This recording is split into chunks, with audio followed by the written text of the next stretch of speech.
Bobby Bombs, you're muted. You this thing like right at the end of the video, it says your browser has lost connection to your mic, and I'm like, what the fuck? Of course it did. Here we go, Oh Barflies. Welcome to the no. already know it's live. It's done by Barflies, for Barflies, and all the other Bears fans out there. Yo, I might get as much playing time as Andy Dalton today, so we'll see how this goes. Hopefully that's the case. I mean, he's done, but it's your last Sunday, boys. It's the last Sunday without NFL football until what? Till February. And we're ready to do this. All the drama, all this shit going on, and whatever. It's all there. I mean, there's the whole Nagy haters and how could he do this are out, and Field he's not starting, and Danny Trevathan now has a magical IR for 3 weeks, and it's everything that we expected the beginning of the season to be. So let's kick this thing around the room real quick and start it off. Let's start with Mr. Ryan Badge. Badge on, Badge, what up, dude? Yo, what's up, man? Welcome back, Sunday. Welcome back, Mr. Bobby Bombs. Good to have you back, Dude, I'm dude. still dying. AC, what's up, man? Fresh off a college football Saturday. There was some good games yesterday. I know AC and I were talking here just before we came on.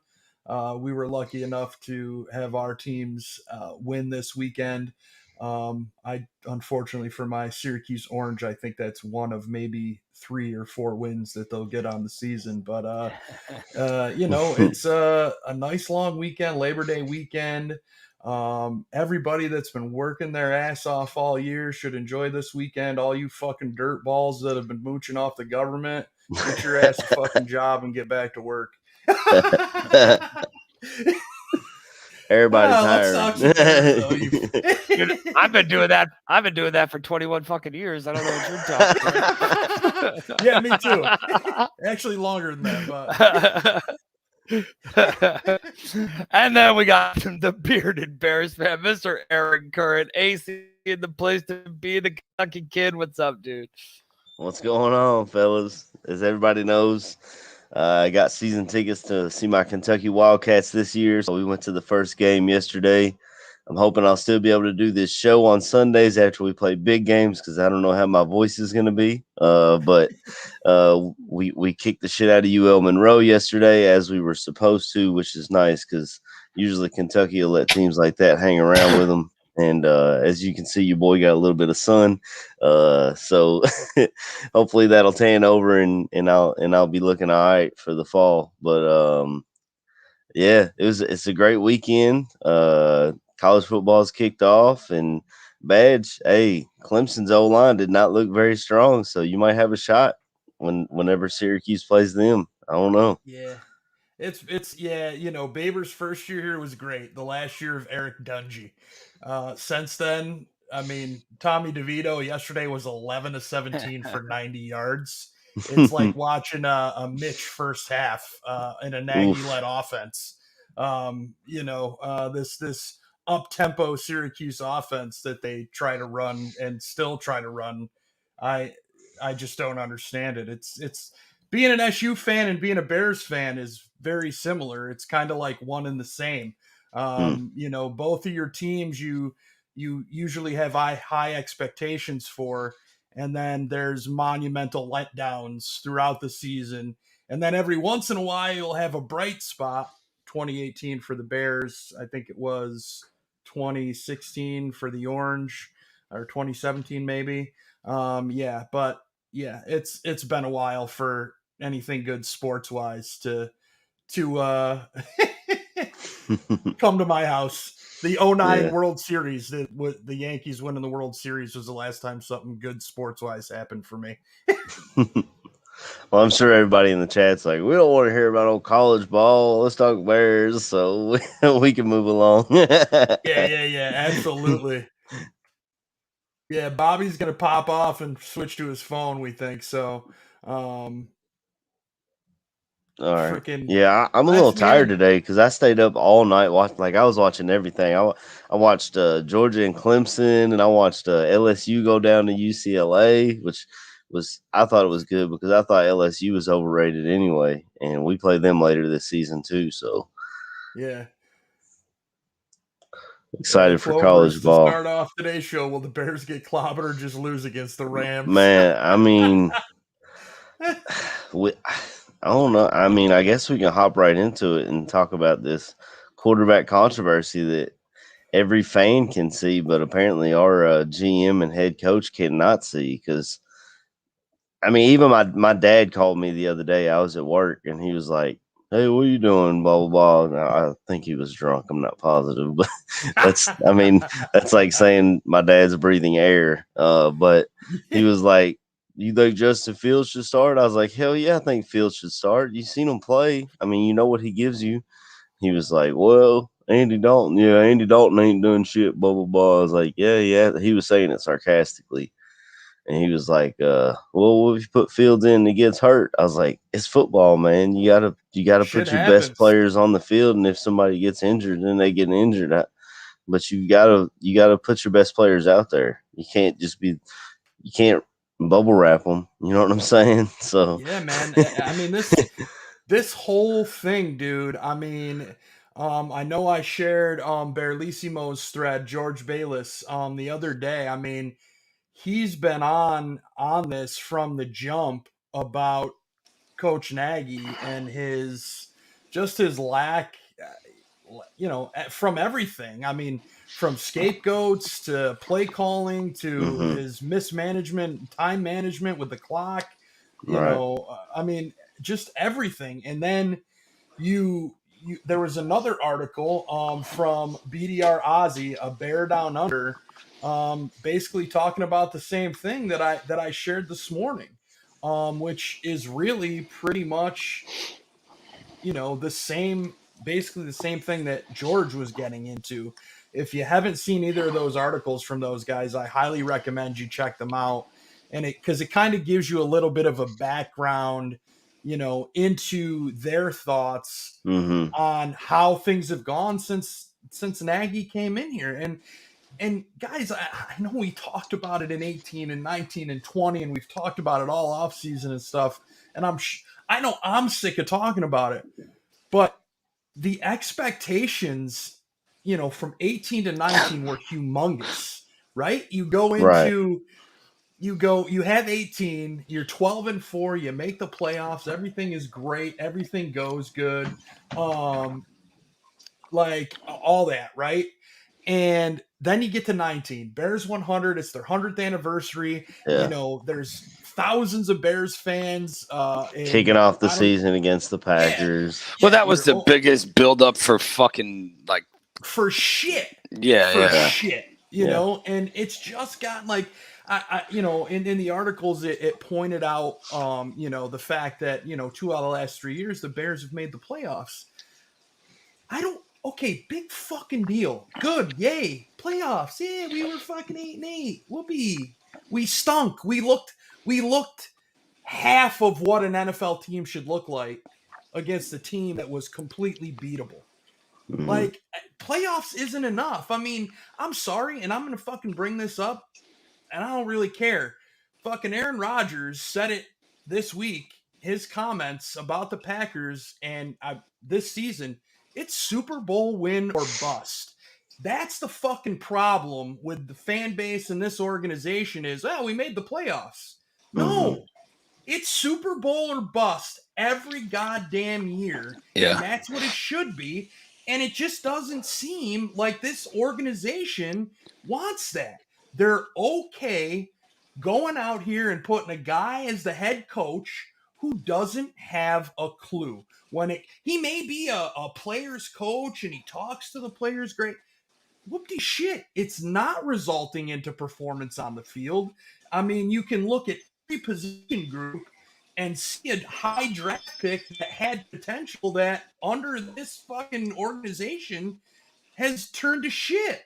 mhm. Yeah. I mean, And the it sad starts. thing is, Yeah, Justin Fields, as excited as we all are to see him, may have, because they're playing this like they've got longevity. You know what I'm saying? It's not like their job's on the line. They have to win now, or they're going out the door. It's like I don't know if they've already told them like, yeah, we're gonna let you guys see this thing through with Justin Fields. Because I mean, otherwise, why? I don't know any other reason why you would look at their performance through the preseason, which is in essence everything you have to go off of. And I'm assuming that they're doing the same things in practice, and the other players know. The other players know how this is going. And I mean, we saw it with Mike Glennon and Trubisky. The players knew that Trubisky was the better quarterback. And you saw how Akeem Hicks treated Mike Glennon, which I can't blame him for that. I mean, the players know who gives them the best chance to win. So, I mean, I've about had it with Matt Nagy, and it seems like he's got security with his job for some it does. reason.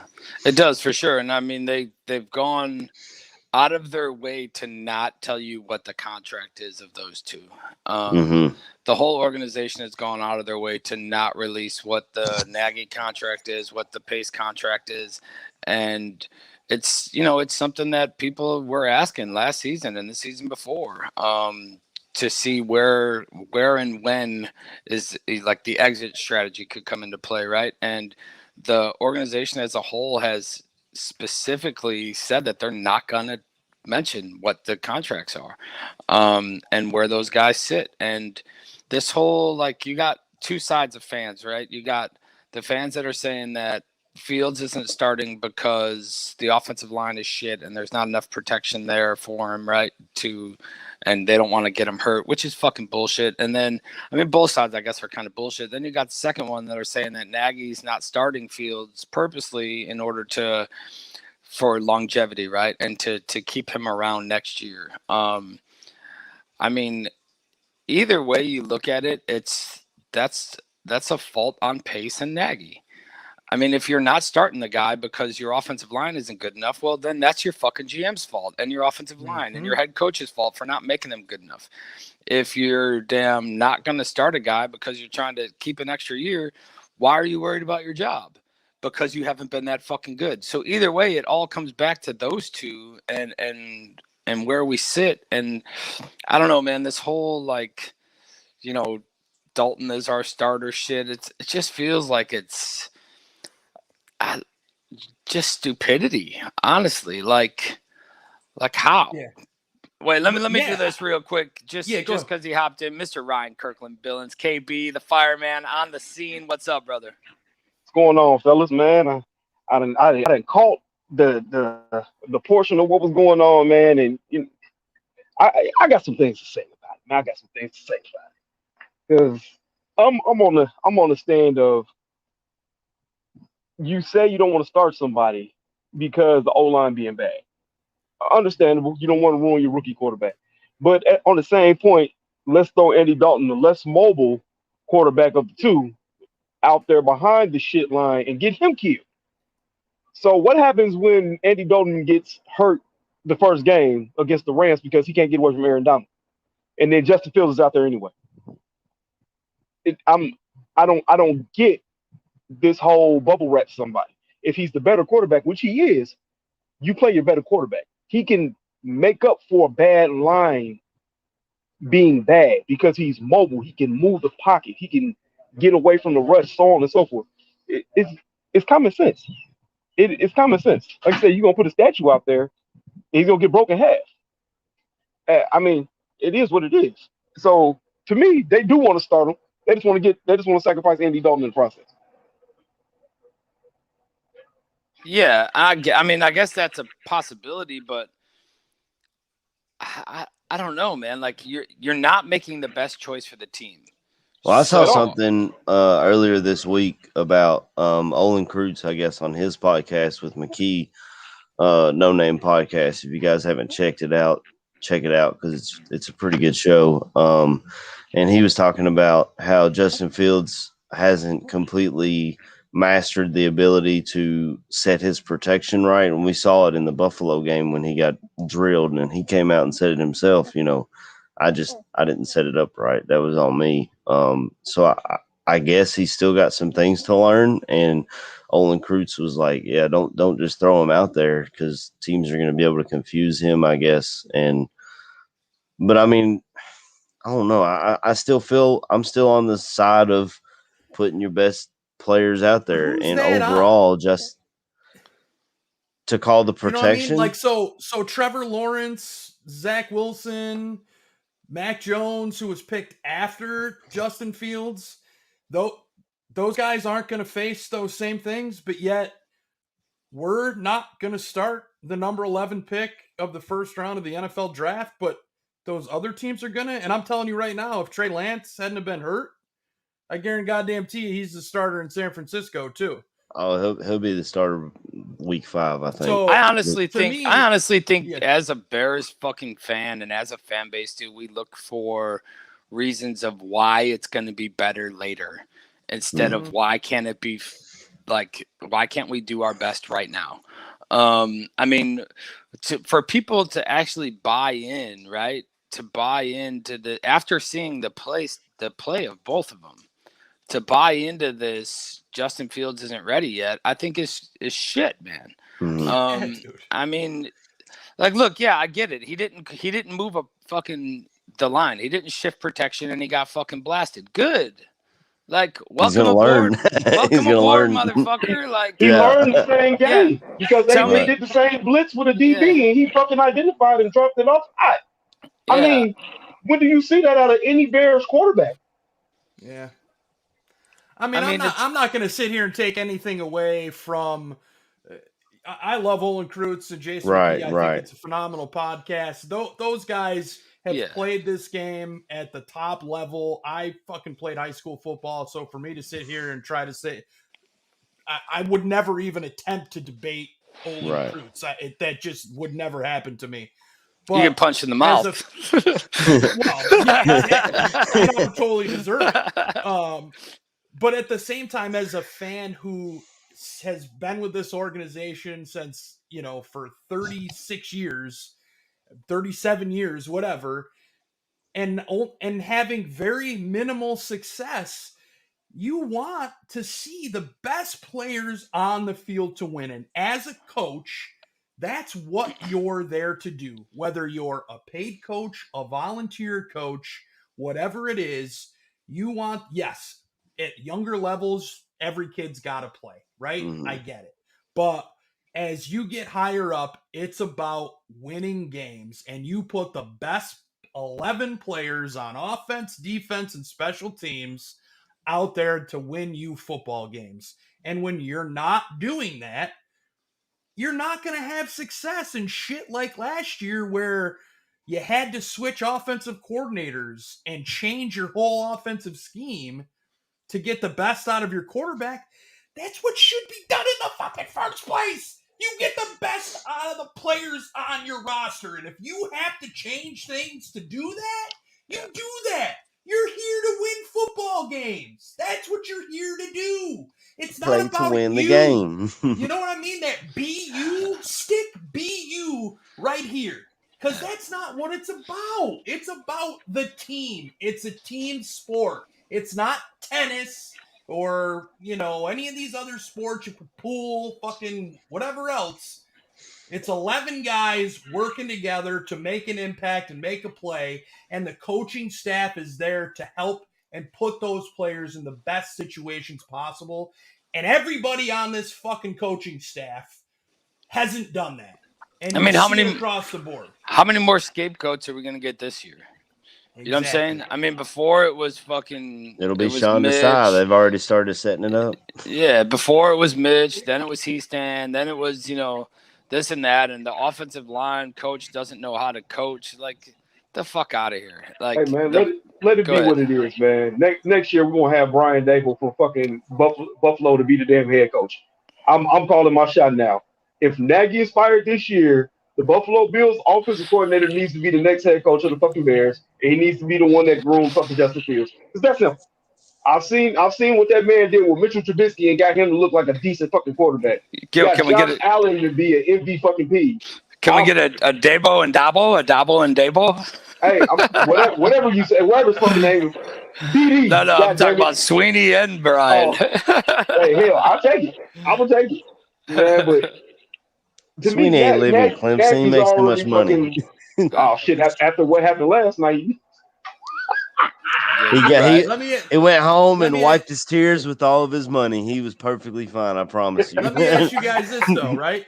So we've only touched offensive side, right? So one of the other hot topics in the Chicago media this week was the media's pissed that Akeem Hicks isn't talking to him. Right? Now, I know He doesn't Akeem have Hicks is to. hoping to get a long-term contract extension to end his career as a Chicago Bear. So obviously his agent was in town during camp. You haven't heard anything from that. So maybe that's a part of the reason why Akeem isn't talking. But how much is it of, I mean, think back to when Mike Glennon was the starting quarterback here, right? And Akeem Hicks was not a Mike Glennon fan, knew that Mike Glennon did not give this team the best chance to win, right? Mm-hmm. And on the sidelines, after Glennon was benched, Glennon got in Akeem's way, and Akeem damn near ran Got him him right out over, of the like, way. get the fuck out of my way, right? Akeem Hicks is a guy who he wants to win. He wants a Super Bowl.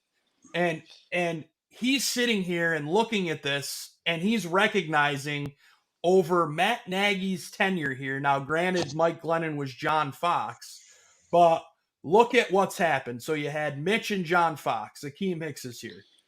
Mike Glennon is terrible, yet he's still in the NFL. I should have played quarterback, for fuck's sake, because I could be making a boatload of money doing nothing right now. Then you move ahead. So they go and they get Mitch, right? And they bring in Chase Daniel and Tyler Bray to be his backups. So Mitch gets hurt in that 18th season. Chase Daniel, Bobby, we witnessed it in person in New York. Giants game. Chase Daniel, fucking, come on. He is what you thought he was. He is what you thought. Then you fast forward to the next year. Now Chase Daniel's gone, and it's Nick Foles and Tyler Bray. And it's a pile of shit. So Akeem Hicks is sitting here going, man, I've been here all this time, and it's the same shit. I'm not talking to anybody. But that's here the now shit is Andy Dalton. See, this is the shit that this is the only thing that kind of confuses me about Nagy. Like, you got Hicks that's wanting a new contract. He wants to stay here. You got Long, who was like, I've fucking left and I'm not going back there. Maybe for Long, it was more personal with the way that Nagy dealt with him on the plane after the Houston game, I think, where they told him that, hey, you're done. So that's the part where I'm like, dude, because, obviously you don't get to see a lot of it and you don't hear a lot of it, but my question is, like, do the players really want to play for this dude? And I know from a fan perspective, we're all like, yo, fuck this dude. He doesn't know what he's talking about. He doesn't know what he's doing, da-da-da-da. But then you got guys like Hicks that are trying to get a new contract. So do the players really want to play for this dude? And do they believe in this system that takes 3 fucking years to master and Mitch just couldn't grasp it and da-da-da, whatever, right? But that's a crock of shit, too. He's coming in here. Oh, this is a 3 to 4 year system. Well, so Andy Dalton knows this system as a quarterback. It's a 3 to 4. I mean, Allen Robinson's been here 3 to 4 years. What other wide receiver has been here 3 to 4 years? Nobody. I'm sick of this motherfucker, dude. Like, all this.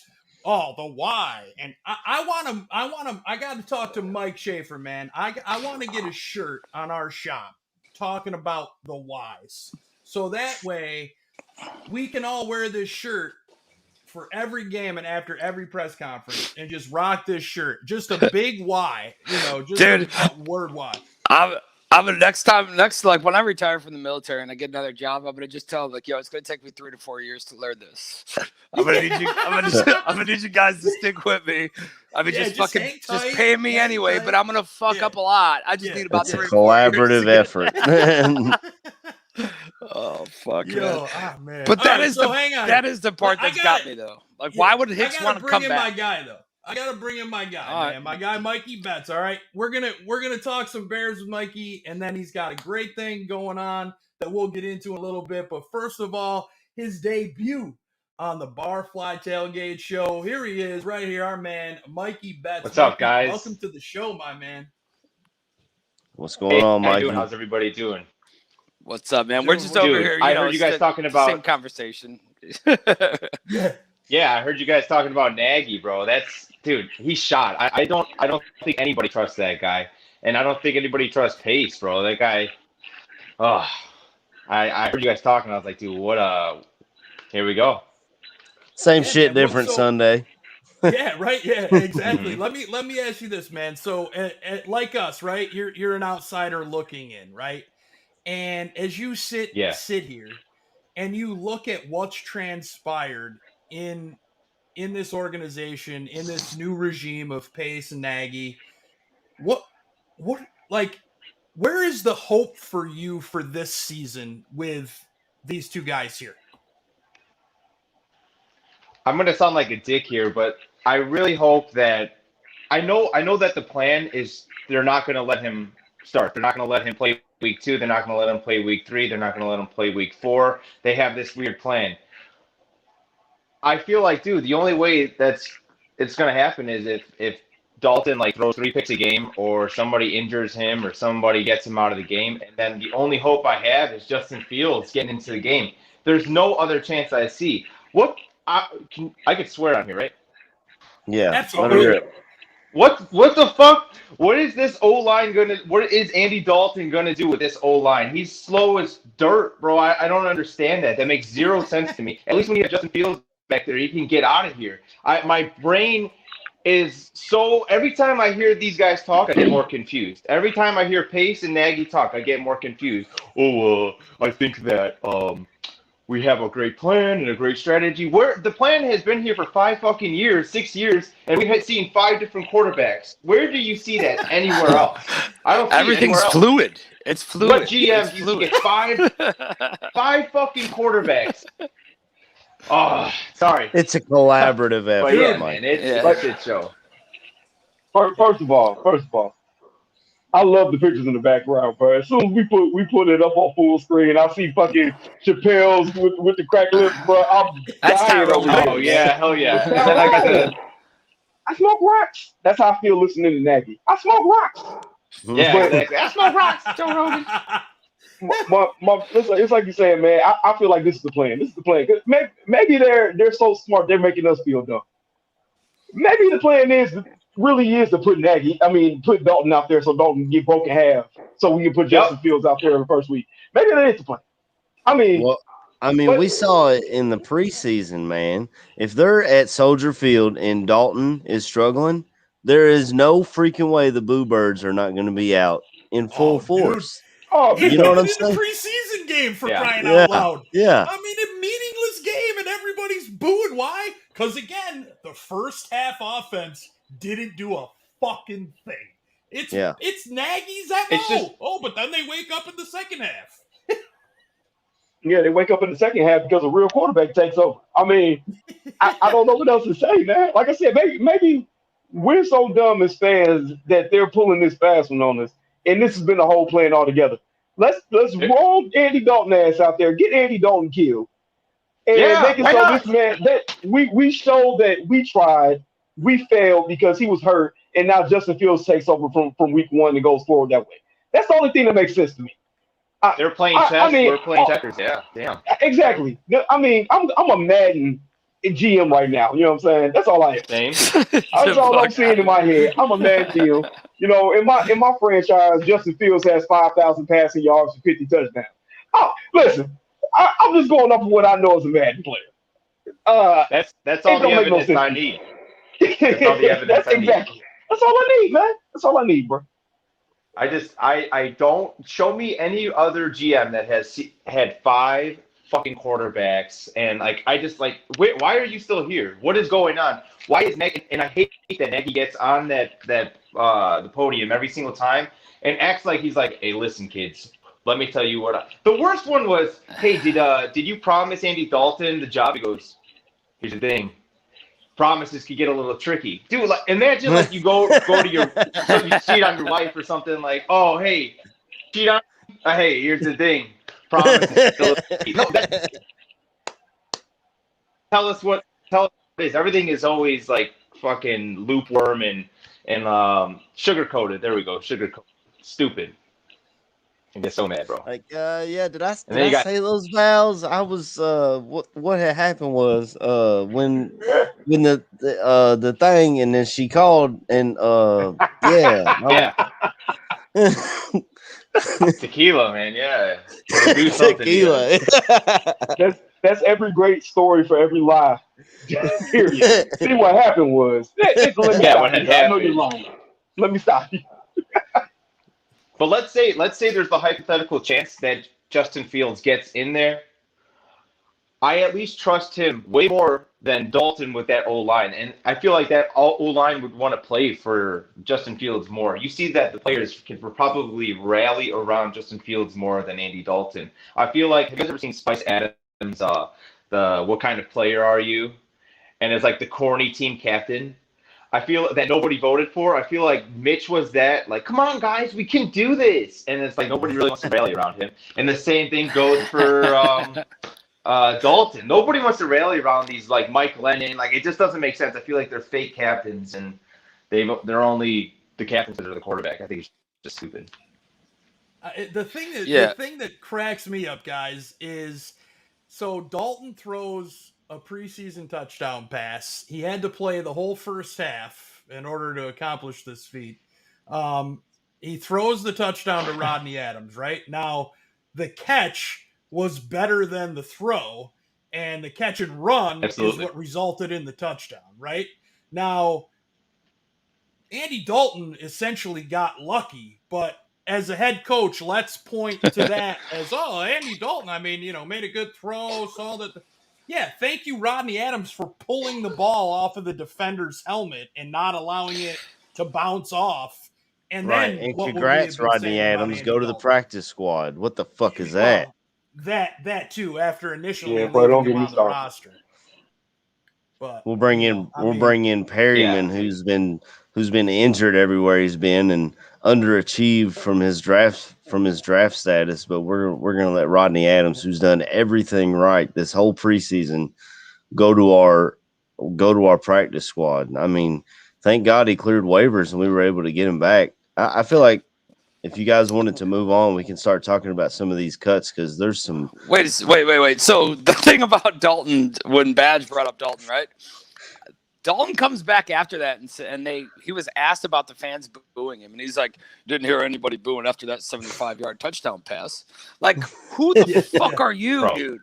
Like, how do you even rate? How do you even rate to talk like that? Like, you're talking about the pass that Rodney Adams made, motherfucker, man. Like, that part pissed me off. He's like, well, nobody was booing after I threw 75 yards. I mean, I kind of feel bad for Dalton, though. You know what I'm saying? I mean, he came in. He acts like he moonshotted that shit. They're like, you're the starter, and then obviously Justin Fields has shown that he's the better quarterback, and then Andy Dalton just at every turn is getting asked like, why do they hate you? Like, and he's just got to sit up there and be like, nobody hates Andy Dalton. He's in a situation. It's everybody is dying to see what our number 1 draft pick at number 11 overall can do when he gets on this field. And I mean, that should be completely understandable from this organizational standpoint. And, I was reading an article this morning. I mentioned it earlier from BDR Ozzy, a Bear Down Under. And he went back and quoted Nagy from a Peter King article earlier this year talking about Fields' development and how, they really weren't going to deviate from that plan, unless it was something, really highly important or whatever. So I just don't think they're going to do it. I mean, I feel like we've been talking quarterback for 40 minutes, man. They're going to do what they're going to do. They don't give a fuck what we got to say. There's no rhyme or reason to it. Berlissimo, I saw that in the chat where he said Pace has had 5 quarterbacks and because Nagy can't make one work. I agree with that completely. I feel like I know Mikey, you came on here and you were talking about Pace. Why is he still here? I feel like Pace has done a decent job. I'm not as not as down on Pace as I am on Nagy. I feel like Nagy's system doesn't work. He knows how to talk to What people, system? and he's got a silver tongue. But as far as his system and making stuff, make plays work, and wide receivers getting open, I just feel like it doesn't work. And the only place we've seen it work is Kansas City under Andy Reid. I mean, we saw Philly do it for 1 year to get a Super Bowl, and other than that, it's who's been a good coach after leaving under Andy Reid. You don't see it. I agree with you. Okay, I agree with you that he's done a decent job, but I feel like Bears fans have fallen under that. Like, okay, we can accept decency, we can accept mediocrity because it was way better than what we had before. I just, to me, I want a GM that's going to make the right moves 95% of the time, 80% of the time, if anything. At least, you know what I'm saying? I want greatness. I want to see the Bears, back. I want to see them good. I don't like decency. I do like Pace. I do like him. I'm still like teeter-tottering on if I want him or not. Like, I don't know.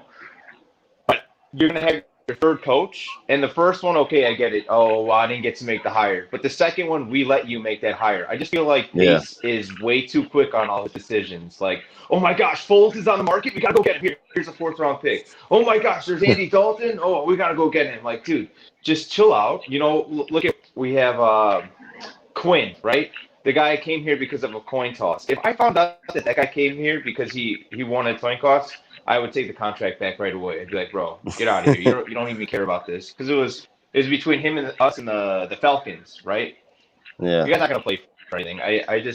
He's way too quick on his decisions. He has made a lot of right moves, but to me, it's like, dude, you got to make more right moves than wrong moves. And I feel like right now it's like 60-40. And decency, yeah, he's decent. He is making decent moves. I can see those are my that. thoughts on Pace. The way he kind of outbids himself on certain plays. I mean, he moved up, traded away draft assets to go get the 3rd best, maybe 4th best quarterback in that draft at number 2. And I can understand that. But, right. I mean, when we came from Phil Emery, who all of his draft picks were out of the league before they got another contract, to Ryan Pace, who's finding 4th and 5th round gems. I mean, yeah, I think I like Pace, dude. I think Pace is You're right on that. A great fucking job. Yeah, I mean, I get the overpaying, right? Like, of course, that could be questionable, but I don't think that there's guys get overpaid every year, and there's guys that are bust and whatever. Right. But the magic that he's pulled off in the later rounds, I think, is what secures him a job for a long time. See, my thing with Pace is I have a love-hate. Like, there's been moves he's made that I've been like, God damn. Like, who went and got Mac? I love it. Yeah. Yeah, absolutely. It's a no-brainer, right?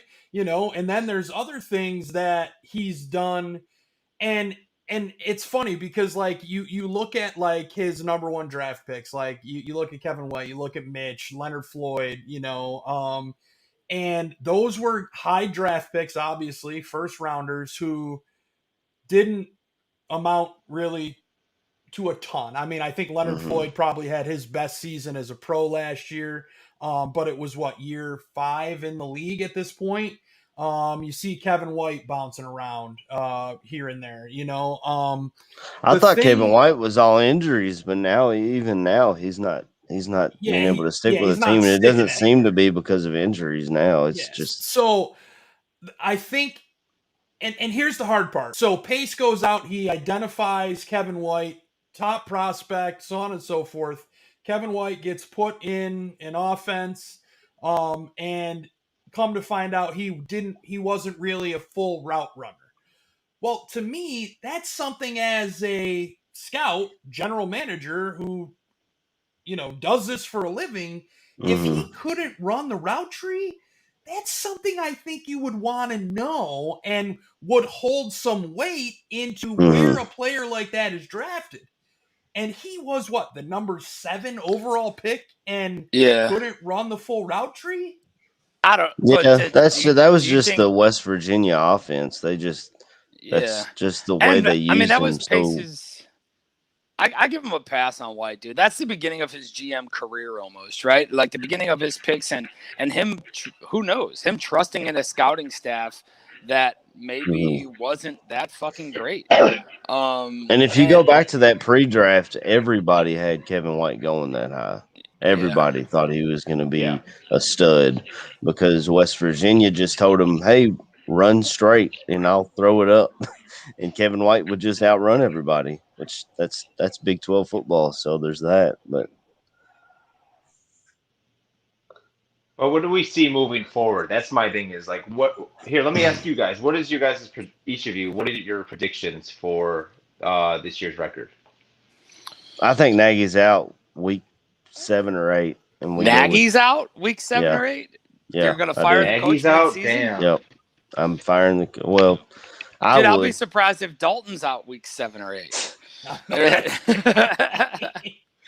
I don't think Nagy's going anywhere, honestly. I think we're fucking bought into this, man. I think, and I said it last year and the year before and all that. I honestly just don't think that Nagy is going anywhere anytime soon. I think Fields bought him another fucking 3 years easily. Until Fields is the starter. That's it. And he's got the, the wool pulled over the eyes of the organization to where, they have faith and they believe in this dude. I get it. If you look statistically, right, and if you look offensive production statistically, record, sure, Nagy's done better than previous coaches in the past. But what are we really grading off of? When's the last time we were to a fucking Super Bowl? Like, what is the grading scale here? Are we saying like, well, this guy was a little better than the guy we had before, so let's fucking go in with him for the long haul, right? I have a feeling like just above average is the fucking bar.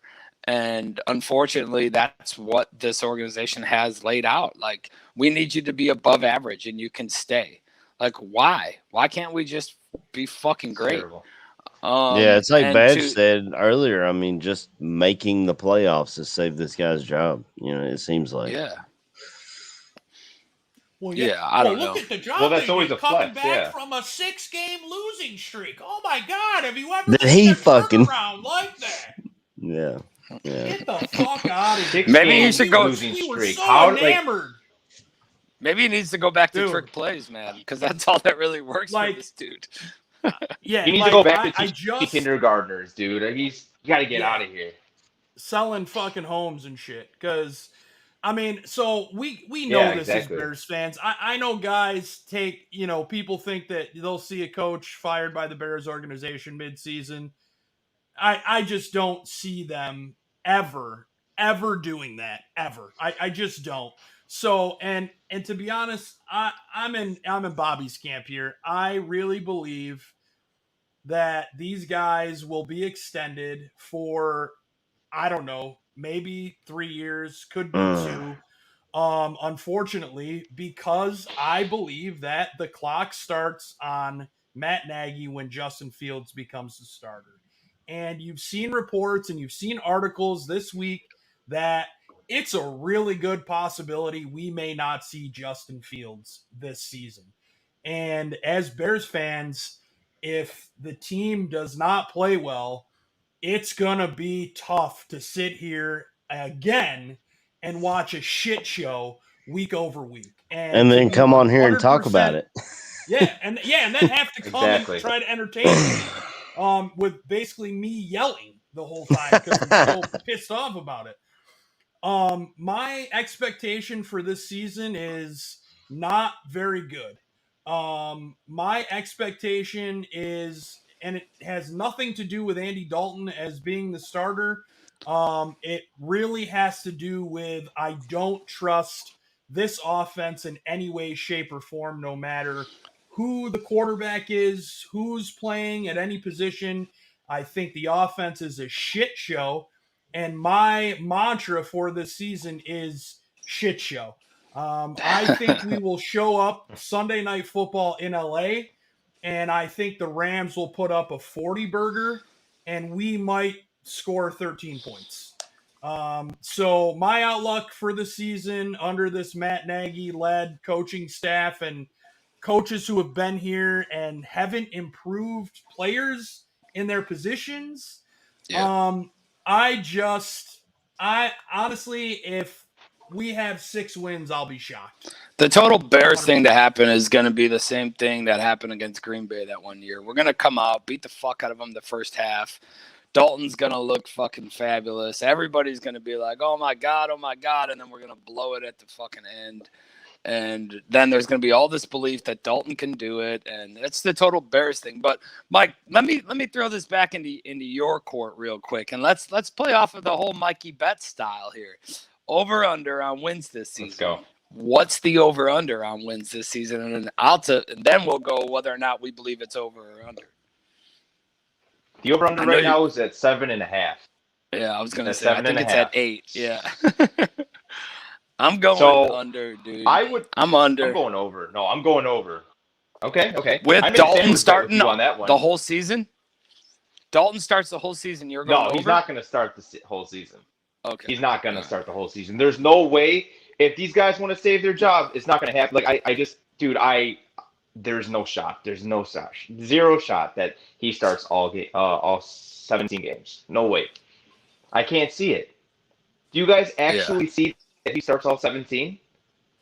I don't know, man. I think it's a possibility just out of straight fucking Nagy's damn stubbornness and thing to, you know what I mean, to be like, you know, whatever. I don't want him to. I literally don't even want him to start a single week. But here we are. You know, here we are. It's just miserable. And the worst thing that could happen for everybody who wants to see Fields on the field is Dalton strings together, you know, maybe he's 2-3 by week 5. They're going to stick with him. I think it literally has to be 0-3, 0-4 in order for fucking Fields to start. I mean, week 2's the Bengals, so they're going to. You're not going to see him. That's Dalton's revenge game, baby. Yeah, it's going off. If you see Fields, it won't be before week 3, unless and I hope it does. I would hate to see Andy Dalton hurt, but the only way you see Justin Fields, I think, before week 3 is if Dalton is injured. If you don't see him by week 3, I don't know that you see him. Yeah, I think they have a good chance of going 2-2 in the beginning of the season, and then they have that flip game, right? That flip game is always like, where are we going this season? You know what I'm saying? Like, are we gonna? We had it when we played Vegas. Well, not Vegas, Oakland 2 years ago in London. Remember that flip game? Like, we were 2-2, we didn't know where the season's going, and then we ended up losing, and then like the season was downhill from then. There's always that 2-2 flip game, and I feel like after that flip game, if it goes bad, you'll see Fields. If it goes good, we'll roll with Dalton until, you know. But I hope that flip game we lose it, and then we could just hand the keys to the car over to Fields. No, those are my thoughts. The damn Raiders again. Well, I don't want to lose to the Raiders, but I hope we pass by, or I hope that fucking he sucks, like Dalton sucks the first half, and they're like, you know what, throw the kid in, and then that's the flip game. That's the best case scenario. Best case scenario right there. I mean, we might be getting tickets to week 3, so I'd love to see it happen that week. Yeah, that'd be nice. Oh yeah, absolutely. Wait, I mean, is there a reason why you guys think Nagy won't? I mean, other than stubbornness, right? And him trying to say, I made this decision and this is what we're sticking with. Is there a reason why? Because I've seen it a couple times this week that you think Nagy doesn't like spell Dalton every now and then and throw Fields in for a drive or whatever, and kind of, I won't say like the Saints style that they did with Breeze, but like a here and there where Fields comes in for a few plays or whatnot. I'll bring up the Saints game last year when Foles was the starter and they brought Mitch in for one play for him to carry the football and he fucking hurt his shoulder. So, I mean, granted, it's a freak thing or whatever, but to me, if they're doing that, that's telling me that they literally have zero confidence in Andy Dalton. And if they have a group of plays for Justin Fields, then just fucking play the guy. No, come on. Well, I mean, I don't know. Come I don't know if on. it shows zero confidence because do you believe that Peyton had zero confidence in Breeze? No, but it's a different situation. You have a Hall of Fame Kind of quarterback. for a deep ball. You know that you have a Hall of Fame quarterback. Now, don't you diss fucking Andy Dalton? Hall of Fame. I'm just kidding. I got nothing against Andy Dalton. I don't think he's a Hall of Fame quarterback. I'm sorry. I mean, I'm not, a fucking quarterback guru, but I don't think he's a Hall of Fame quarterback. But to me, He's a Hall of if Decent. you're putting in groups of plays Right. for another quarterback, come on. Like, what? Just lay the fuck. He's better. Well, He's better. That's the bottom line. He's fucking better. Son of a bitch. The simple answer to this question, you don't have to look any further than trying to make up something or say that you can see this way. The simple simple answer to this is no, because they didn't do it with Mahomes. You have to look at the model. The model was start the fucking veteran, let the rookie sit, learn the offense. That man didn't come in until the last week of the season when the Chiefs had already wrapped up the damn playoffs and wrapped up their spot. Yeah. That's the only reason why Mahomes even saw the field. So the simple question but is no, you're comparing this that's to not an what Alex they Smith. did. That's what they compared Andy Dalton to. That's what they compared Smith had Andy won like Dalton to. 11 He's Alex games this Smith. season prior. Yeah, how is he compared to All-Pro? How is he compared to an All-Pro Alex Smith? That's what I don't understand. And that's the problem that we have. He's being looked at like he's Alex Smith, and he's not. He's more This like man doesn't have the cachet that Alex Smith had in the latter part of his career. But who's the guy that's the that model the that Seahawks he's signed going for. For Russell. Oh, Matt Flynn. Matt Flynn. More like Matt Flynn than Alex Smith by all means. And you know what? My problem with Nagy is he reminds me of Jim Boylan so much. I don't know if you guys are Bulls guys, but Jim Boylan, when he would always throw that, well, I used to play with Popovich in San Antonio, and trust me, I know what I'm talking about. When you're calling a timeout down, 20 with 2 minutes left, it doesn't make sense. Like, that's what Nagy does. He calls these, it's 3rd and 2, and you're going to run down the middle once again after first and, it didn't work the second time, the third time, and then it was a 4th and 2 play. He runs the same exact play. It doesn't work. Go figure. And then he'll throw, the reason we're doing this plan is because Kansas City. If I hear Kansas City one more time, this is not Kansas City, my friend. This is Chicago. I hope you wake up and recognize it because maybe that visor is a little too tight, but you need to understand that this is not Kansas City. You got to find other plans. He's just so hard-headed. He's a control freak. I can't stand it. I totally sorry for the rant. I agree with I totally agree with him, man. I think all of us are on the same page that Nagy doesn't know what the fuck he's doing. And just countless decisions like this. There's no developmental of anybody. There's no just a year after year shit, right? And like I said, he's better than previous, so there's this buy-in of he's there. I don't know. I think Don't forget the Coke there, George. He said Nagy is Gase without crazy eyes. Take it easy, yeah. Dude, those things are when it bad. When it comes to the offensive play calling, I don't even know if Gase would have fucking not started Fields, though. I mean, I don't know, man. I don't know. Maybe you know what? Gase might have traded Fields, man. At least, how do you go the other guy? How do you go to your team and say Andy's going to start week 1? This is our guy. How do you do that and think that these guys are going to be like, coach knows what he's doing? I would do silent protest. I would do like what Hicks. I would do silent protest. Like, just don't even talk to me. I wouldn't talk to anybody. If I was Khalil Mack, I would just do silent. Like if I thought that Khalil Mack, I would have the whole team just do silent protest and just like. I don't even know, but force their way to get Justin to start. Be rebellious. Yeah.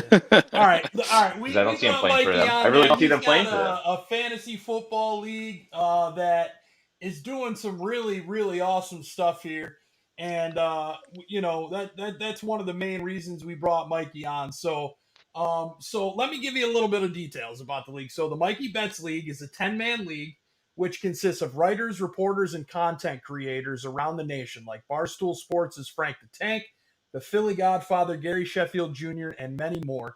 And the purpose of this league is to donate half the pot to charity and raise awareness to the charity that they're going to donate to. So, Mikey, I think this is a great thing. Any opportunity to raise money to donate it to a charity, that's what part of this show is all about. We do a segment on this show called Badge of Honor, and we try to incorporate football and the Bears into that segment.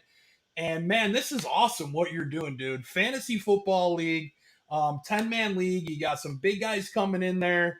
And tell us a little bit about, how this is all going to work and how you guys are going to decide your charitable organization that you're going to raise funds for. So basically, I appreciate you giving us that nice little shout out.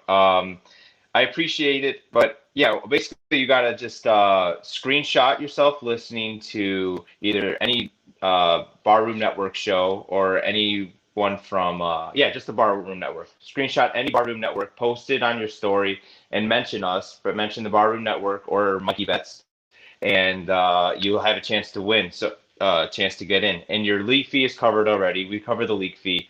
The thing is the winner of the league gets to pick the charity we donate it to. So we don't really know what charity we're going to donate. Since this is our first year, we don't know what charity we're going to donate it to yet until we get a winner. And I think that's the best part, is the winner gets to take half the pot and donate it. Yeah. So it'll be fun. One of your competitors, one of your competitors is in the chat right now. Joe Mandel said, if I win, I'm donating all my winnings.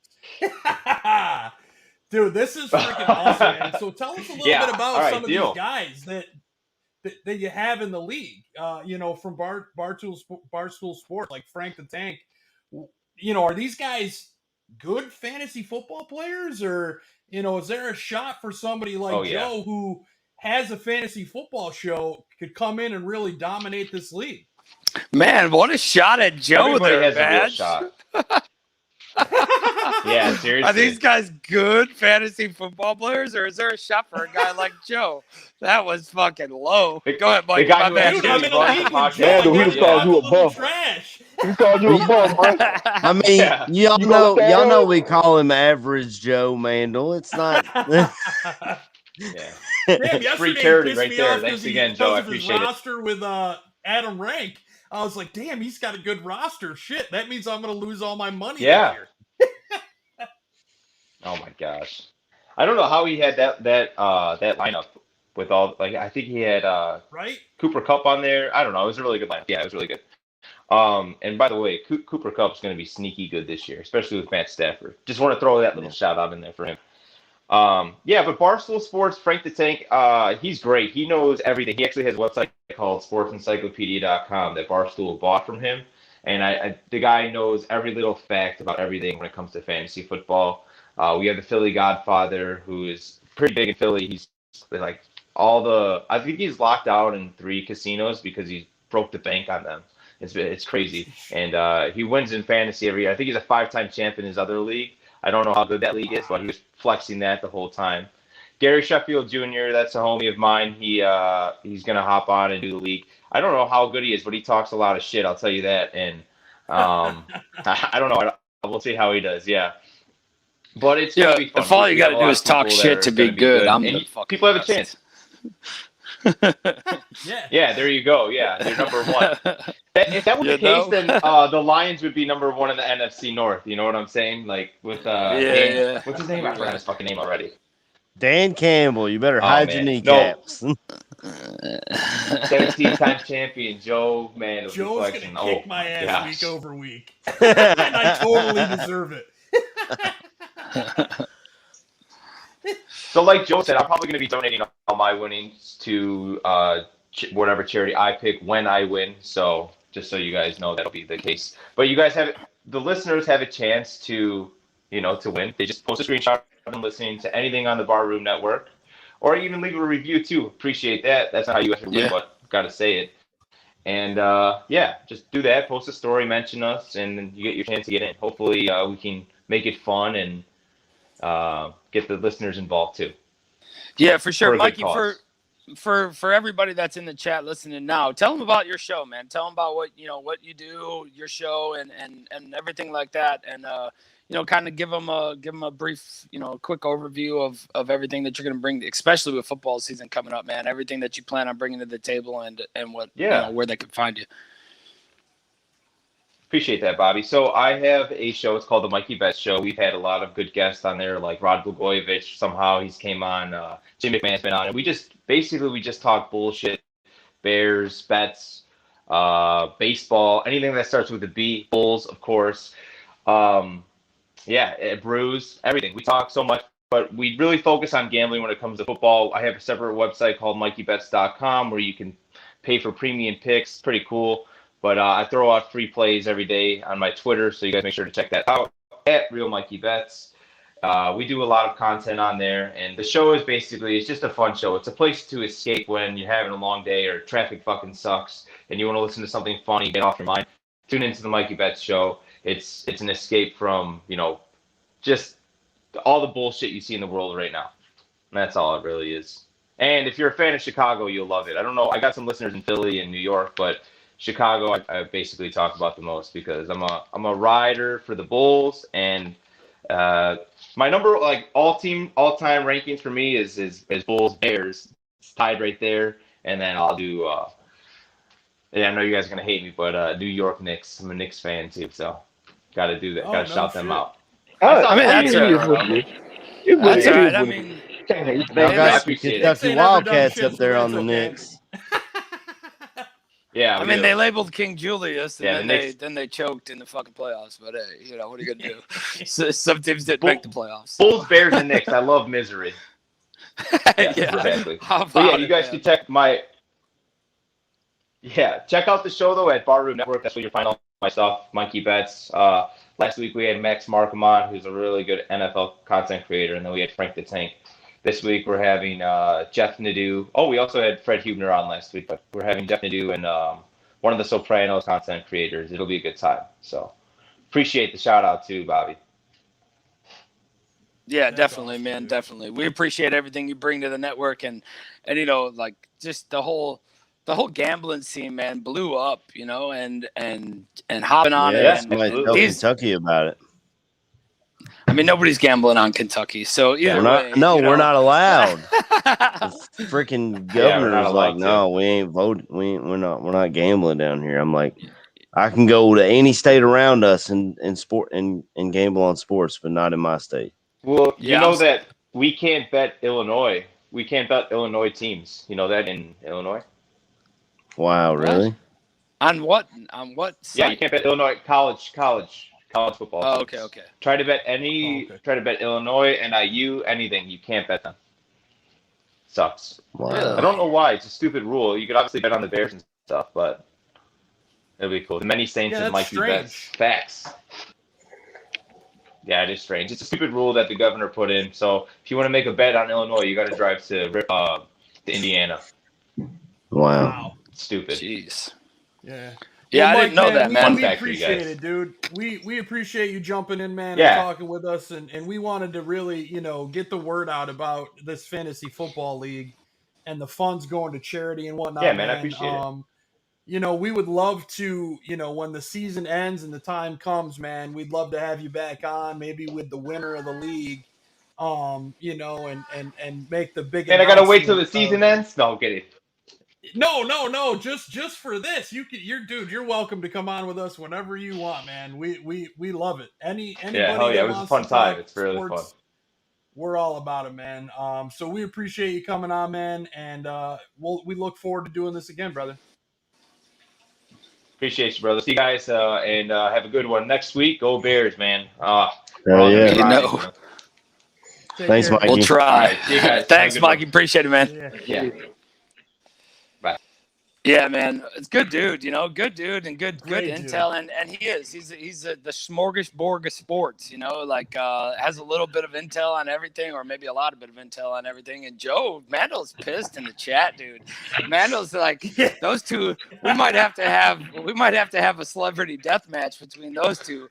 But definitely, Mikey Bets, appreciate you joining us, man, and bringing it. just great insight and all around.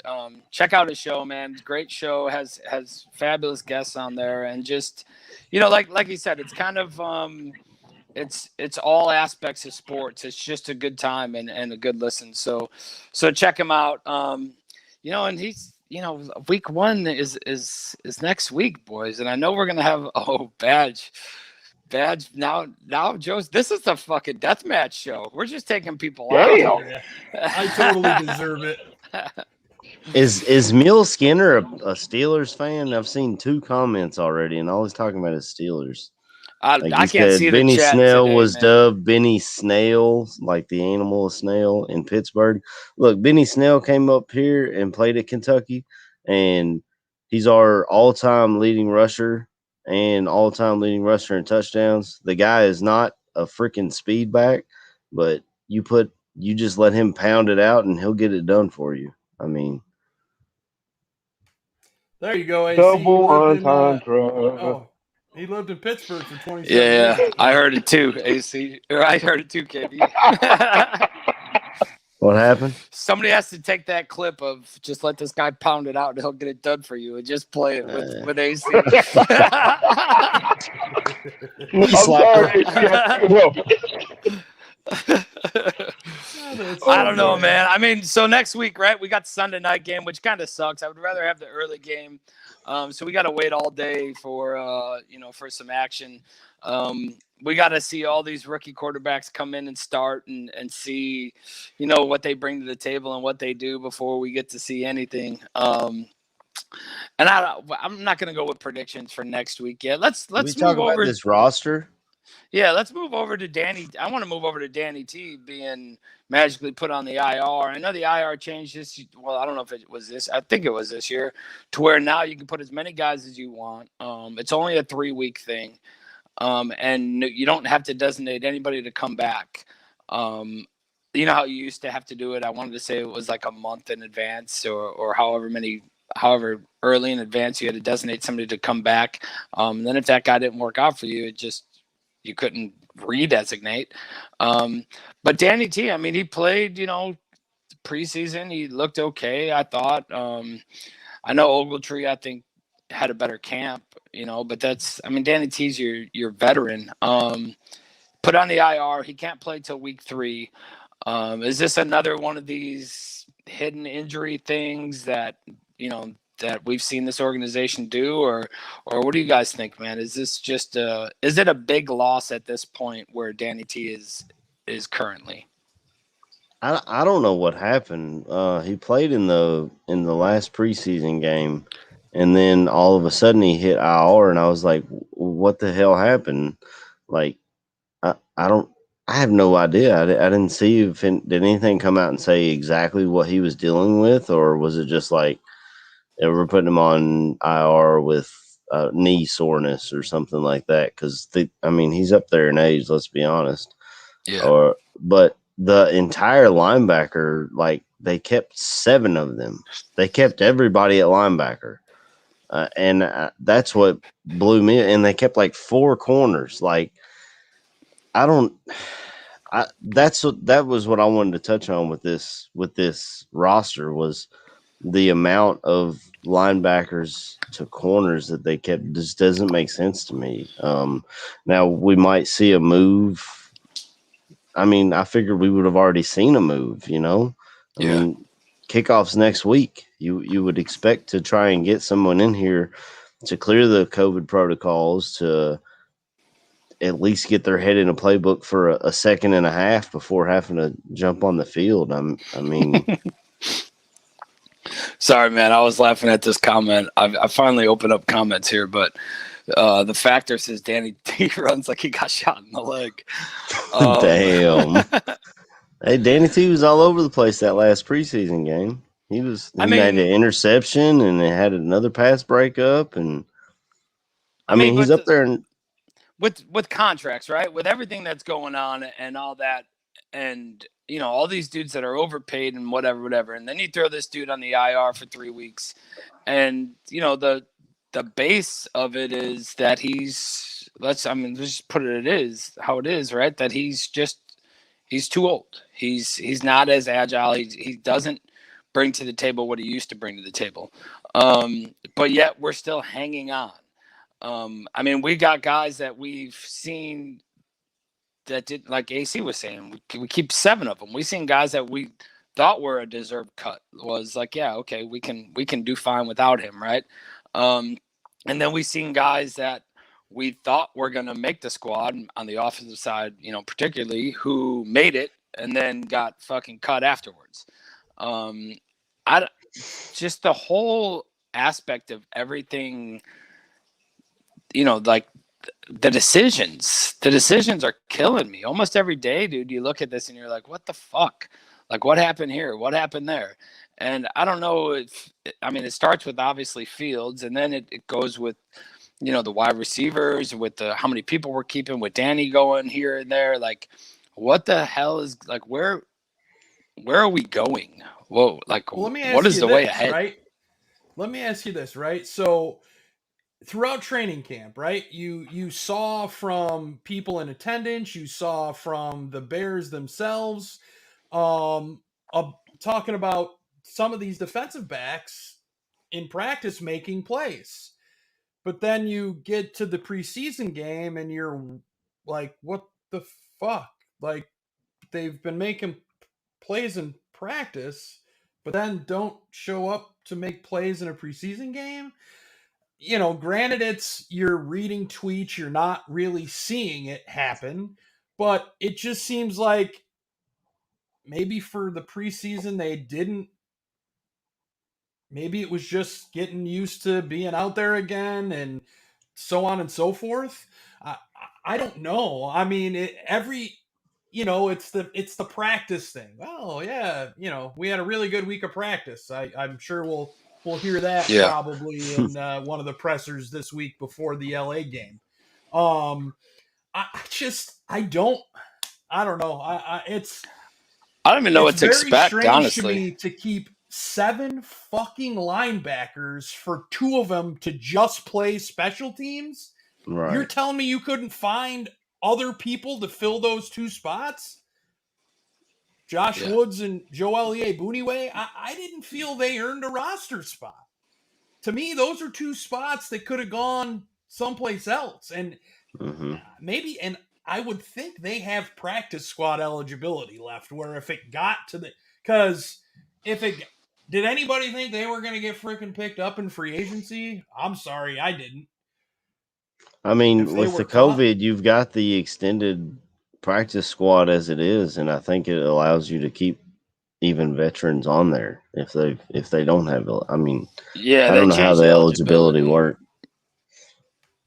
Yeah, they definitely changed it, and like guys who had reached the end of theirs got, I won't say extended, but had basically more time put on to where he had to be so many years as a starter and this and that, whatever. I forget how it all breaks down, but I just think the decisiveness of this team is 100% questionable. And I mean, you've seen this defense that, people beat their chest on, and, Mac and how great we were supposed to be, and Roquan and all this, right? You've seen them go up against Buffalo. I think Buffalo is a good team. Buffalo could definitely be a Super Bowl contender, I think. Absolutely. Right? But you went against an average Buffalo. You didn't go against 100% Buffalo, and you got your fucking face kicked in. And honestly, granted, we didn't have all of our guys out there either, but the side just looked outmatched, just outgamed. Like, the game was just, he wasn't able to counter. And I mean, we had our starting secondary out there. Well, what's supposed to be our starting secondary, and we got fucking lit up, dude. We got torched. And I know we all like to call Stafford, Matt, Stat Patford and whatever, but that dude will fucking tear you apart when it comes to eating up a secondary. And I don't know, dude, I don't even know what to think. Like, because they've been so, I won't say tricky, but because they keep everything close, and they don't like let anything go. Like, is this defense that bad? Are we going to get fucking torched? Are we hiding shit, like injuries and whatever? Like, It's just so much shit out there on the table that I don't even know what to expect week 1.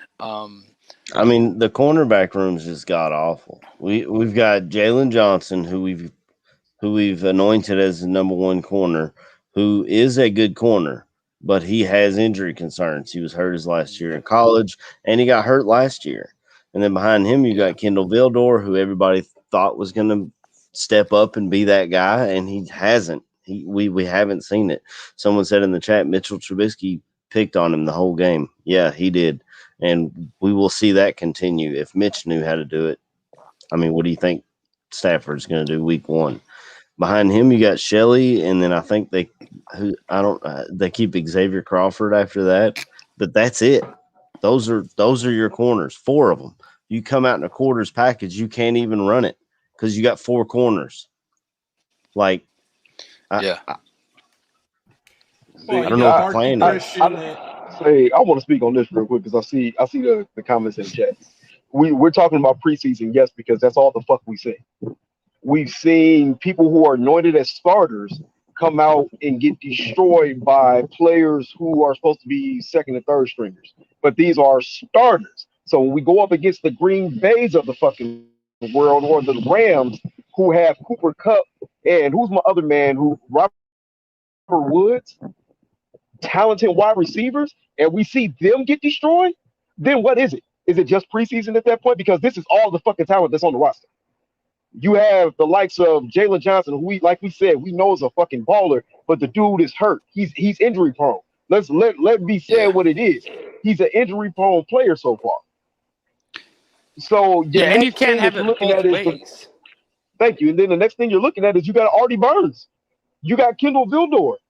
Who is the other player on this team that has any kind of extended starting experience that you can literally sit there and say, I believe he can do something if you put him in? We don't have it. That's why you look at why the hell we carry 7 fucking linebackers. That's why you look at why the hell they might be exploring trade. Who knows? Because you're hearing Bryce Callahan rumors.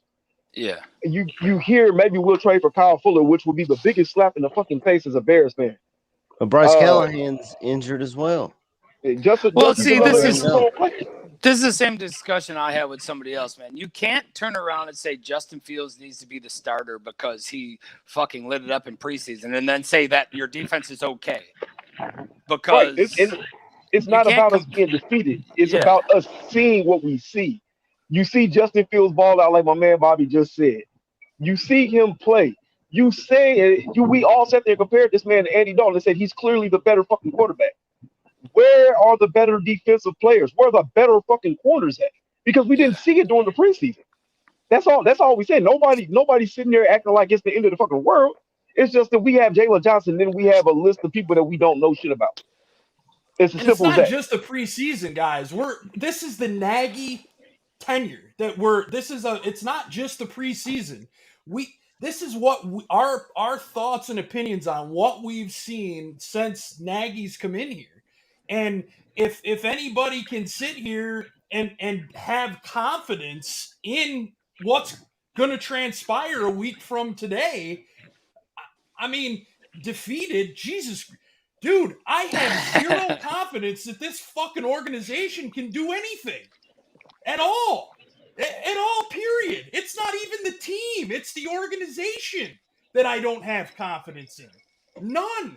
I don't trust Matt Nagy to wipe his own ass, let alone go out and get a team ready for a football game.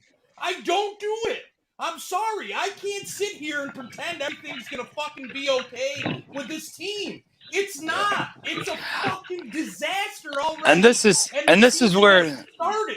This is where my push for Fields to start is because I think Fields can overcome a fucking lackluster defense or a defense that's getting torched. I think he can keep pace and put points on the board more frequently than Dalton can. I don't think Dalton's going to be able to keep pace with our defense. So, I mean, we're talking DBs and secondary right here, right? I mean, that was the basis of the discussion. We've seen these guys get torched. And, yes, all the starters were in that secondary on the field. And they got fucking beat up, man. And they got beat up by a second-string quarterback. and that's, you can't get around that. I mean, that's what happened. And like, so I think when it comes time to fucking put points on the board, obviously Fields is the guy over Dalton. I think he's going to put more points on the board and open your offense more. But I just think that the defense is really going to be a question this year. And there's a lot of fucking money and a lot of contract put into those dudes. And I think there's the holes. Yeah, there's some shutdown guys in places. 100% agree. But where you have holes is where you're going to be fucking beat up at. And I think the holes in those positions are just too great.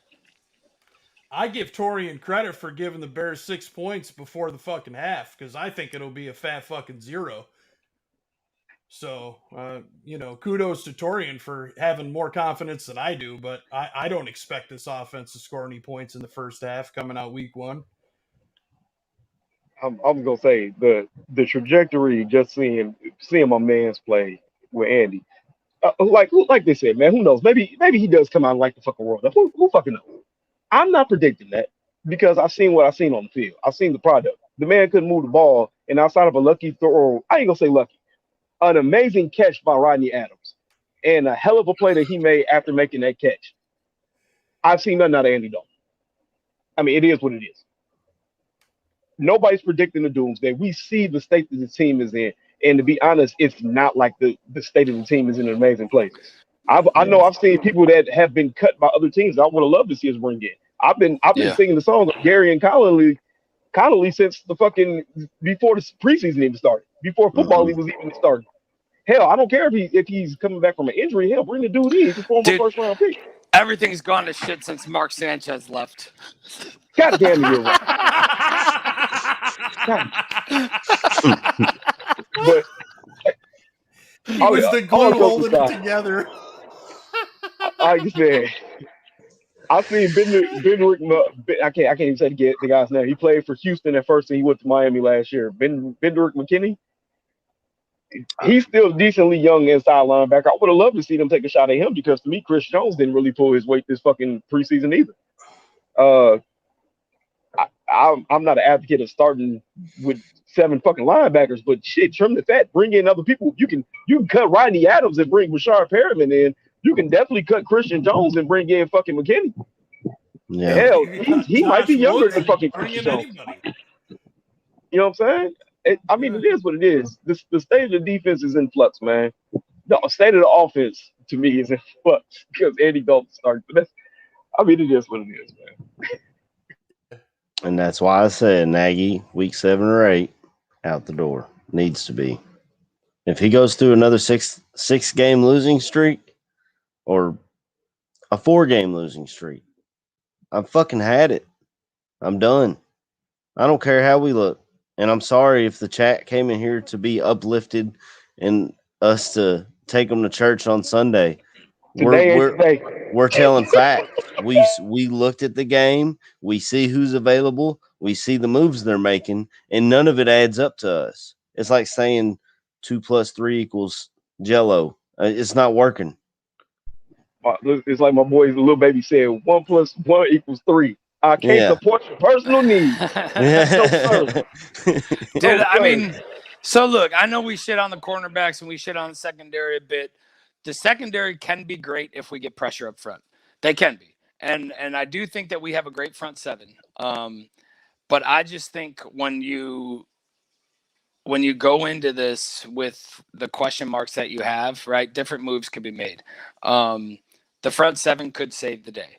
Obviously, if the pressure is there and they're fucking beating people, but that a lot of that relies on Goldman being him, right? On Hicks being Hicks, on Mac fucking beating these double teams and coming through. On Quinn actually earning 10% of his fucking salary. That's where it all comes down to, I think. And yeah, the secondary can be good, but if there's any time for a play to develop, which we all know there's going to be at least some here and there, the question marks are too big. And to put it all together, there's going to have to be some disguises. There's going to have to be some, Matt Stafford doesn't have 3 fucking years in the system. but he's the starter. So let's see how he does in fucking LA, right? And I don't know, man. I just think that the question marks are there. Do I want the Bears to win? Absolutely.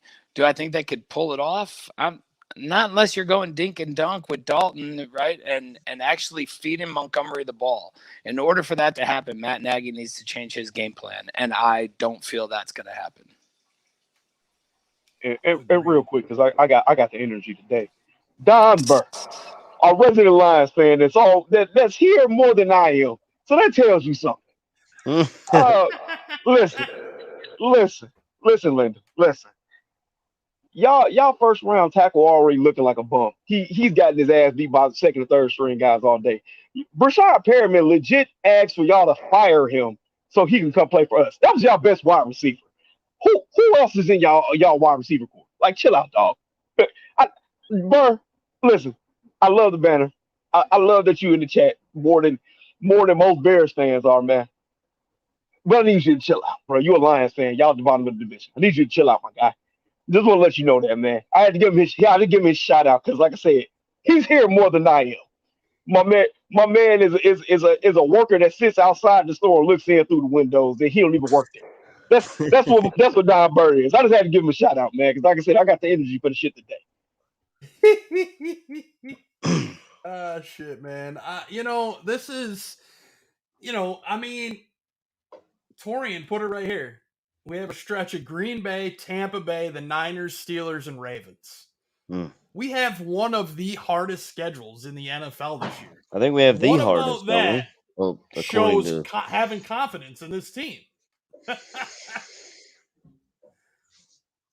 I mean, I don't know, man. Like, I hate coming on here and being bringing everybody down, but when I saw the roster moves they made, I was like, what are we doing? And then when I saw we only had 4 corners, I was like, okay, maybe they're gonna make a move. There's, I don't know, Richard Sherman's out there. I know he's 35 or whatever, but he's still pretty good. And DJ Hayden, who was a former first round pick of the Raiders, he's out there. And like KB said, Conley's out there. So I thought, okay, my man from the Jaguars, we cut these guys and bring in some other guys, and we'll be okay.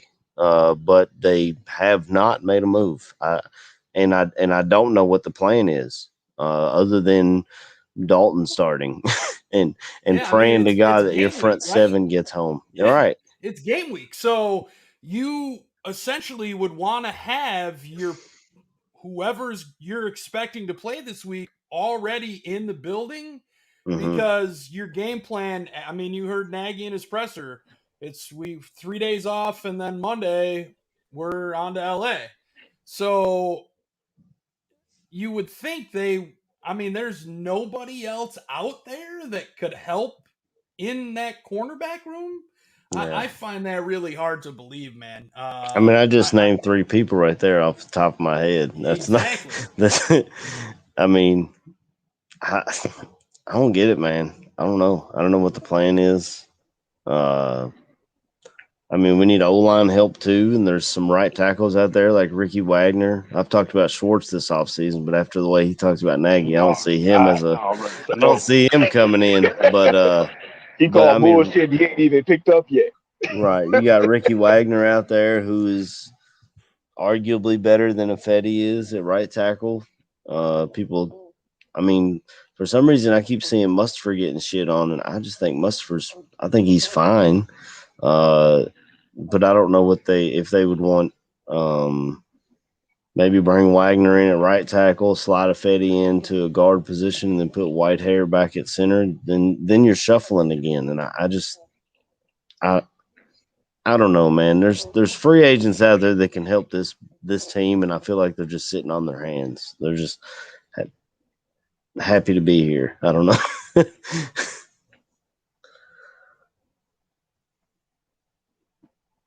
Is there a delay when I talk? Because after I talk, I feel like there's always like a couple of seconds before someone else talks. We're processing. We have to process everything that you're saying, because it's.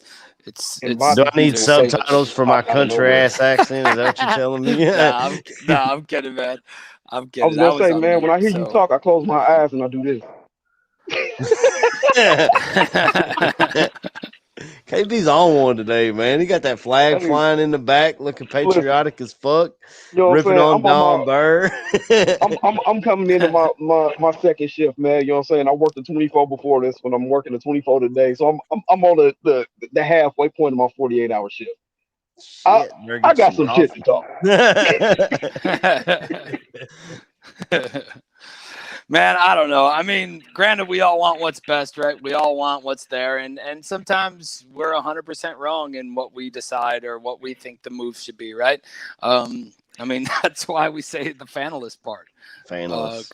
Because there's things that we want, and there's things that we'll beat the table for, and you know what? Sometimes that's the dumbest shit that could fucking happen, and it doesn't work out Facts. right. But Facts. every now and then we get lucky, and it's correct. Yep. And I haven't heard anything Mule, I about think Montgomery not he's being healthy. Mule. Yeah, They just I think they just didn't want to use him all preseason, I guess. I was gonna say with him getting hurt that first drive in that first game, I think they kind of just said, you know what, man, go ahead and sit down. Yeah, and we don't hopefully need to that's do hopefully that's because his workload is going to be fucking enormous, right? Because I mean, I think that's one of the saving pieces that we all believe in, that can really adjust this game plan and change it up. But then again, like we've said, that takes Nagy to do so, right? And then special teams. I mean, we can hit special teams really quick if you want, but it's going to be a whole nother negative conversation. So maybe we save that for next week because. Well, let me say this about special teams. Sure. I mean, in those preseason games, that's a lot of your undrafted guys, a lot of your second and third team guys who most of these guys probably haven't even played special teams since high school. So now they've got to come back into the NFL, and if they want to get on the field, they're going to have to do this. You've seen it in the last couple of years with Tabor. The special teams units in the preseason didn't look good. And by the time, week 1 or week 2 rolled around, they were better. Yes, there, I think, has been some issues during the season, too. Obviously, you can talk till we're blue in the face about the kicker. I'm not a big Chris Tabor lover. I don't really feel he's I'm just not a Chris Tabor fan, but I'm not concerned with special teams as much as I am the offensive side of the football. I'll say that much. Yeah, I mean, that makes sense. And I agree with you, man. You can't really judge what you've seen on the field because a lot of these guys, that was their only playing time, and some of them are no longer on the roster anymore. So I'll 100% agree with that. You can't really judge preseason special teams because it is kind of like Santos is fine. O'Donnell is fine. We got Brian Johnson back on. Right. How about that was nice. To me, I think is huge. The fact that somebody hasn't grabbed him up shocks me. Yeah. Yeah. I mean, we'll be here with you every Sunday morning throughout, and we'll get this thing done, man. And hopefully we have some success to talk about and a lot of things to bring to the table. Hopefully we'll be previewing Sunday Night Football next week. You know what I mean? Scat. Yeah, you know, and we appreciate all you guys joining us in the chat, man. And even it's okay, we can disagree. We can disagree on shit. You can disagree with us. Absolutely. We can disagree on shit. That's the way we want it, man. Nobody's telling you that this is whatever. This is basically just what we see or what I see, and all of us don't even fucking agree all the time. So it really doesn't matter. Like we said before, if you're going to any of these games or if you're gonna be, live at a game or whatever, hit us up from your tailgate. Hit us up on your way in. I don't care if it's fucking loud and whatever. Just hop in for a minute, say what's up. Join us from the game on scene. All 4 of us will be attending a game, which I need to buy my plane ticket for really soon. But yeah, we'll be heading down to see a little. Hopefully, Jay Fields taking the field, but who knows how that's going to work out. Yeah, and we'll go from there. But let's kick it around the room. Let's get these shout-outs in. Let's start this thing off with Mr. Aaron Curran. AC, let's get your shout-outs, man, and let's wrap this boy up. I'm going first this week. All right. You're right. Shout out to everybody Fastball, in the chat. Yeah. Shout out to everybody in the chat, everybody on the Ballroom Network. Shout out to Aldo for giving us this platform to release our anger or happiness if it comes to that on our weekly therapy session. Shout out to Mikey Bets for coming on. He's a really cool guy. Shout out to Don Burr. I guess he ain't got nothing else to do. So shout out to you.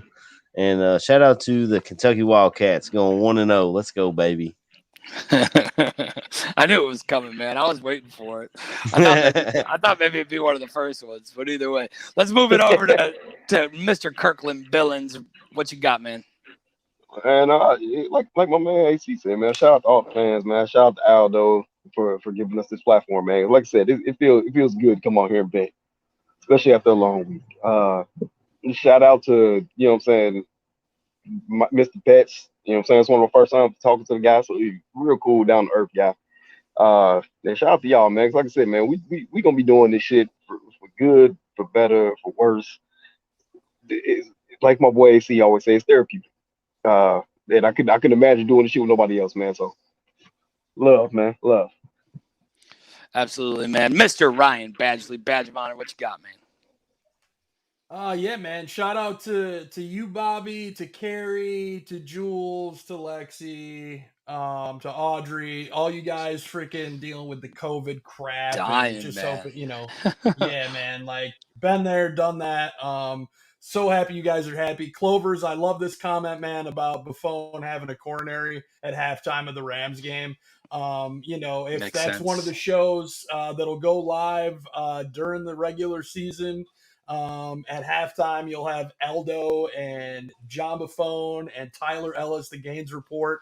So definitely going to want to tune in for that. And then they'll also be on the post game next week. But anyway, the chat, man, we love doing this. Like, we love being able to interact with you guys.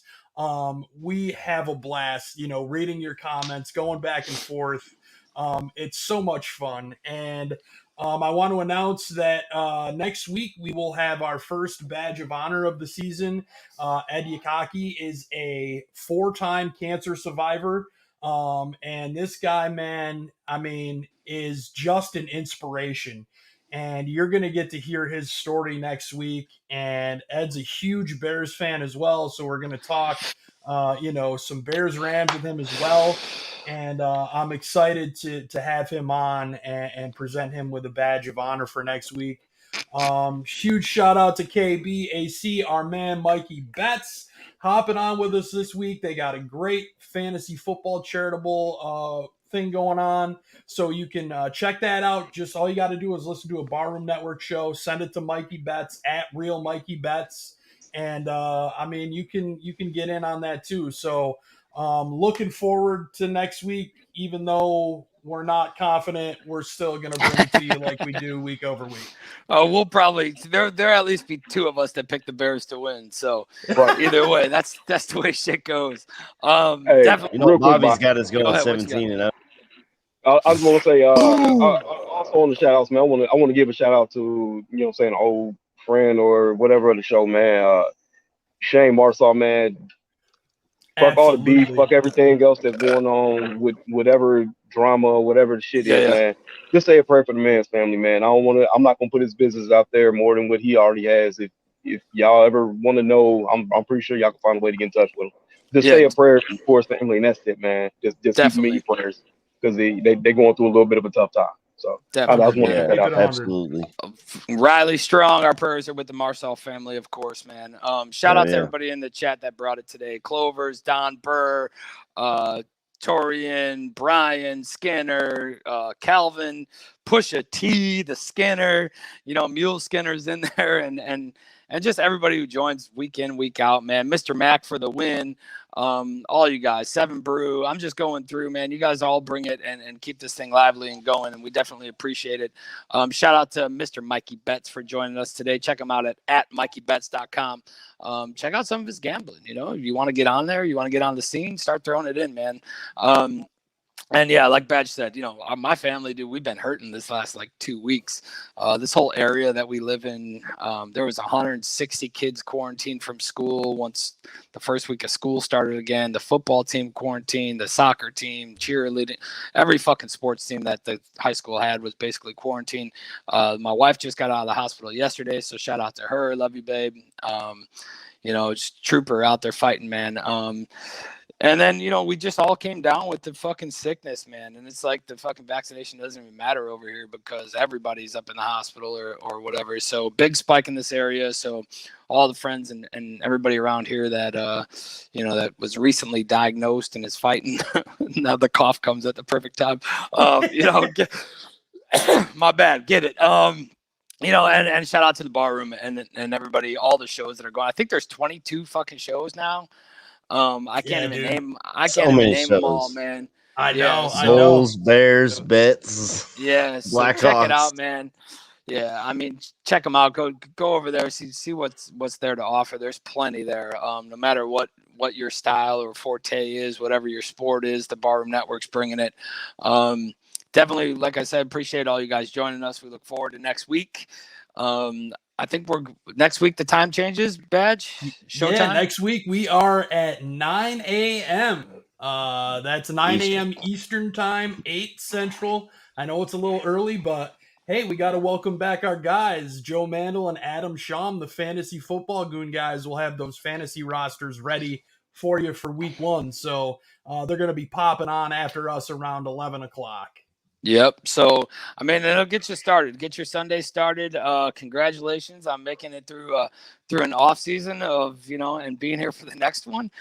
We got football every Sunday. Shit, we got football every Thursday, Sunday, and Monday, almost all the way to January at least. Baby. And I mean, then we got football all the way to February. So, you know, it's been a rough off season. We made some moves. Let's hope that everything works out the way it does. Let's hope that we come out against the Rams and fucking bear down. Bear down.